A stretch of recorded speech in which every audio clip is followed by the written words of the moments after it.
জেলা নেতৃবৃন্দ, ইসলামী ছাত্র শিবিরের জেলা নেতৃবৃন্দ সহ সম্মানিত নির্যাতিত ইসলামিয়ান বিভিন্ন পর্যায়ে দায়িত্বশীল ভাই, আলহামদুলিল্লাহ আমরা শুকরিয়া আদায় করছি যে আল্লাহ রাব্বুল আলামিন আমাদেরকে দীর্ঘ 15.5 বছর এর চেয়েও বেশি সময় আমরা নির্যাতনের শিকার ছিলাম। এখানে অনেকেই আছেন বিভিন্ন সময় জেল খেটেছেন, এটা 15 দিন না, অনেক বেশি। কেউ 1 বছরও জেল খেটেছেন, 6 মাস 9 মাস এরকম করে এক নাগারে তাদেরকে জেলে থাকতে হয়েছে।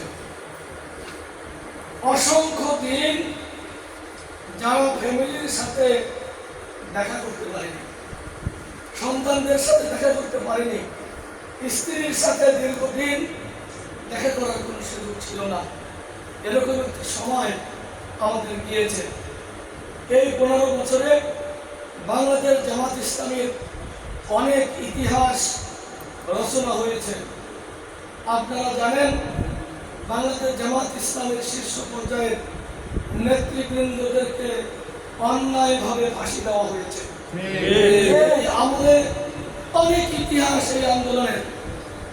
এই 15 বছরে ইসলামী ছাত্র শিবির বলেন, জামাত ইসলামী বলেন, যারা সক্রিয়ভাবে ভূমিকা পালন করছিলেন, আল্লাহ তাআলা তাদের মর্যাদা অনেক গুণ বৃদ্ধি করেছেন এবং এই সময় যারা ভূমিকা পালন করেছেন তারাই কিন্তু পরবর্তী এই আন্দোলনের নেতৃত্ব দেবেন ইনশাআল্লাহ। কারণ এই জাতীয় জনশক্তি পরীক্ষিত, বিভিন্নভাবে নির্যাতন হওয়ার পরেও যারা এই আন্দোলনে টিকে ছিলেন, এখানে তারা পরীক্ষায় পাস করেছেন।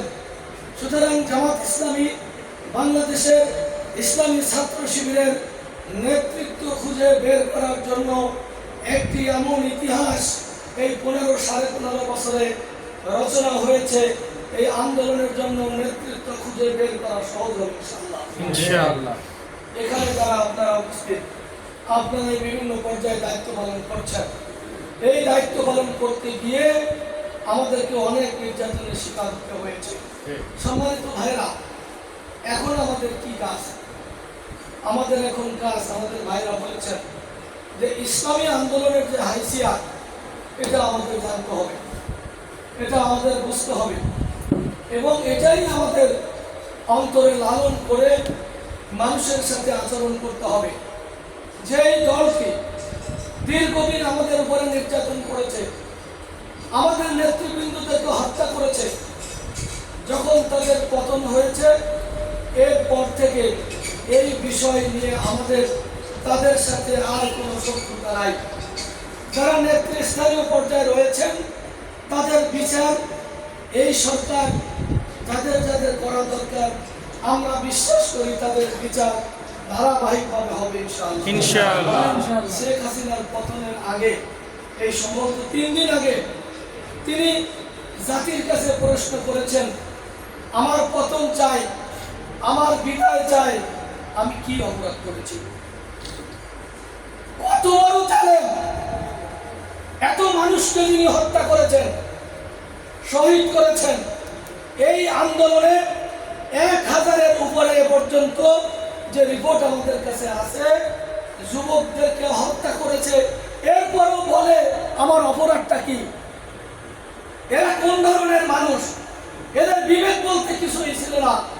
যারা আয়নাঘর তৈরি করে এদেশের বিশিষ্ট জনগণকে অন্যায়ভাবে নির্যাতন করেছে, আপনারা দেখেছেন অধ্যাপক গোলাম আজমের ছেলে আমিন আল আজমি, ব্রিগেডিয়ার জেনারেল। ইতিহাস বলে বাংলাদেশে দেশ স্বাধীনের পরে সেনাবাহিনীতে এরকম চৌকস অফিসার আর আসে নাই, এটা সেনাবাহিনী স্বীকার করছে। এরকম একজন অফিসারকে তাকে চাকরি থেকে বরখাস্ত করে তারপরে আয়নাঘর নামে যে আপনার নির্যাতনের সেল করা হয়েছে, সেখানে দীর্ঘ 8 বছর তাকে সেখানে বন্দী করে রাখা হয়েছে। এমন এক দেশে যেখানে মানুষ স্বাভাবিকভাবে বেঁচে থাকার কথা নয়। আপনারা দেখেছেন মীর কাসেম আলী জামাতের নির্বাহী পরিষদ সদস্য, ইসলামী ছাত্র শিবিরের প্রতিষ্ঠাতা সভাপতি।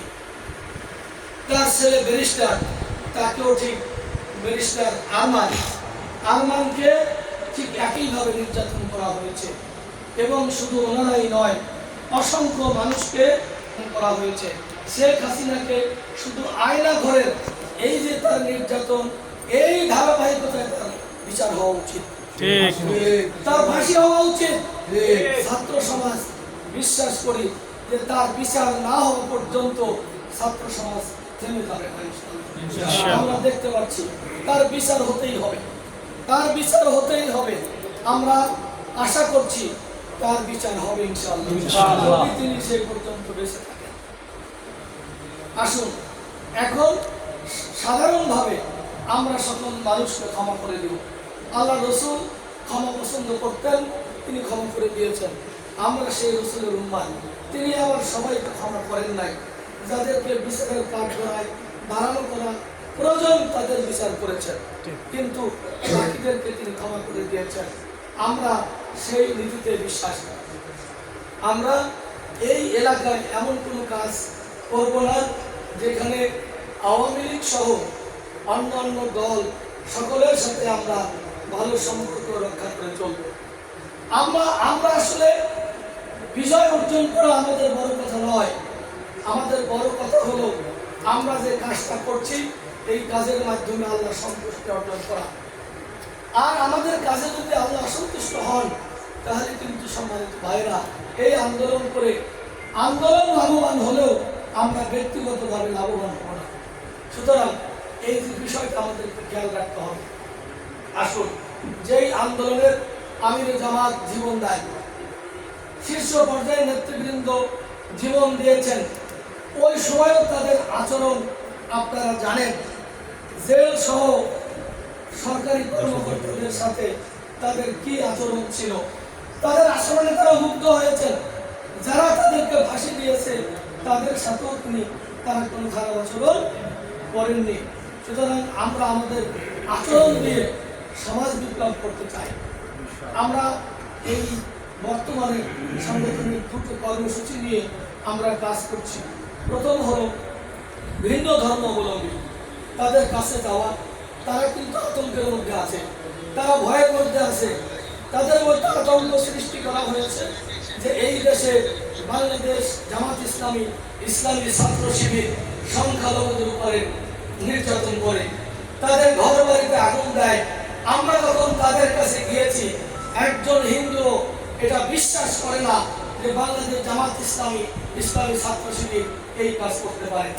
সম্মানিত ভাইরা, এজন্য আমাদেরকে সকল পর্যায়ে এই কাজগুলো করতে হবে।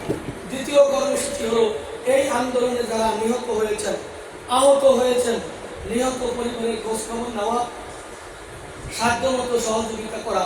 যারা আহত হয়েছেন তাদের চিকিৎসার খোঁজ খবর নেওয়া এবং তাদের সাধ্যমতো সাহায্য সহযোগিতা, এই দুইটি কর্মসূচি নিয়ে জামাত ইসলামী বর্তমানে কাজ করছে।